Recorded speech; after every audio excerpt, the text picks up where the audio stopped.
పోసి దేవుడు నీరు పోయలేదని నెత్తురంత ధార పోసి పెంచడమే పాపమా?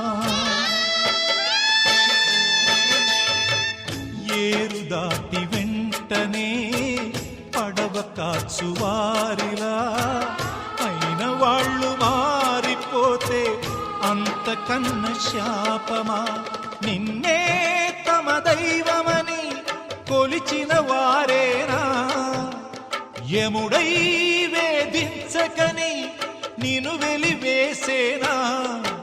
అనుబంధమింత నేరమాయనా?